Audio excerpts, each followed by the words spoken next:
Paskoaren bosgarren domekia ospatzen dugu, jaunarekin, gaixoen Paskoa ospatzen dugu. Eta, nik gurak gustako nitzaidake gogoratzea, Elizbarrutiko aldizkarian azken kolaborazioan egin dodana da jaunasoekin deko izenburua. Eta hau jaunalgi ugaz dagoala. Esan nahi dau, lehenengo momentuetatik abadeak esaten dau, 3 alditan. Adierazteko bere desio da jaunasoekin egotea. Eta asanbleadaren erantzune da, eta zure espirituarekin, alkarteak esaten dauana. Agurre formala da. Horrezegatik, hasieratik, sakontasuna bizi behar dugu. Sakontasuna 3 lekutatik. Sedetik, anboietik, eta altaretik. Adierazteko 3 era desberdinetan agertzen dala jangoikoa. Sedean abadearen izanarekin, alter Kristustean izanez. Anboiarekin jangoikoaren hitzaren bidez, mezua. Eta altararekin jangoikoaren presentzaren bidez, sakramentoen bidez. Olantze, eta ez beste era batean agertzen da gure jangoikoa. Horrezegatik ikusten dugu geu ikusi behar dugule jangoikoa. Igual Maria Magdalenak egin eban moduanek ez dugula egingo, baina beste modu batzuetan agertzen da. Eta horrezegatik esan behar dugu eta graziaren bidez jangoikoaren mezua zabaldu behar dugu. Ezin dugu pentseu gure barruan dagoala bakarrik ez. Etxipenean dagozenean, bakardadean dagozan jentiegaz, han dago jangoikoa. Eta geu sinistu behar dugu, geuri dokatzen jakuna, hau jabotea. Ezin dugu pentsau jangoikoaren erreinua landu behar dugule, bakarrik negure barrun badago. Jangoikoaren presentzia dago sagrarion, dago bere bihitzen, dago lagun urkoan, gustaten jakun lagun urkoa eta gustaten ez jakunarekin. Eta horrezegatik, grazia hau onartu eta bizi behar gara. Grazia ikusi behar dugu. Eta horrezegatik esperientzia bizi behar dugu. Ezinbestekoa da esperientzia eukitea. Esperientzia eukitzea gaitik sakontzen dugu bizitza. Esperientzia ikustearen dugunean sakontzen dugu eta bizi behar dugu. Eta holantze da guri bilbidea eta hauze da guri takotzen jakuna bizitza. Guzti du nirien artetik biztu dan gure jauna, goresteko gogotxo espatzen dugu segun posgarri honek. Egizu, oroigarri horretan autortzen duguna bete daigula beti gure egintzetan. Gaixoen Pasko honetan, jaunari eskatzen deutzagu, guk egun posgarri honetan, zintxotasunez bizitzen jarrai dezagun.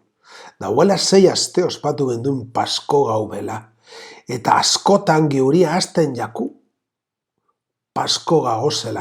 Eta horrezegatik Kristok berpiztu egin da. Eta ezin dugu benetan berpiztu dan bere erantzunik emon barik. Aldi honetan nere alde bizi emon dauanaren omenez ospatzen dugu. Bide emon behar dau. Geure bizitza jainko berpiztuaren presentzia dearozen dezaten. Tierra Santako kristauek esaten da, Kristo berpiztu egin da. Eta hain erantzuna betiz eta gogoz eta benetan berpiztu egin dela. Gure berbak, bizitzako berbak izan behar dira. Bedeinkatzeko eta ez madarikatzeko berbak izan behar dira. Azken horrek Kristok esan euskune ez estatzen baita be. Maite izan zaituen, nik maite zaituedan bezala. Ezin dugu hau alde batera utzi. Begi ezuana jauna gure otoitzak eta opari eskaintzak zure errukiak garbiturik, zure maitasunaren sakramentoak hobeto ospatu daiguzan. Oparien gaineko otoitzonek eskatzen dau, gure otoitzak jangoikoaren gana hel daitezak. Opariak egiteko erabiltzen zan abiadura berean, gure otoitza intzenso erreaz jangoikoaren gaino egoteko. Intzensoaren keori izateko bezala. Munduan, jangoikoen zain on izaten saiatzen garala erakusteko. Horrela, jangoikoaren ontasunak laguntzen duzku eukaristionetan prestatzen. jangoikoa berbadan doe hori hartzeko gorputzean eta ematen dan odolean, nirea alde eta zurea alde ematen dauana. Pekatu eta eriotza ezeresturik berak barritu dago, ondatu egoan guztia, eta beragan izan dugun barriro biziaren betea. Laugarren Pasko prefazioa, Pasko misterioz barriztatzen dira gauza guztiak. Prefazionek erakusten duzku nola Kristok berak erazten dauan aintzineko miseria. Zer niretzat seriozkin ginduzen arretatik dator berrospena garamatzana.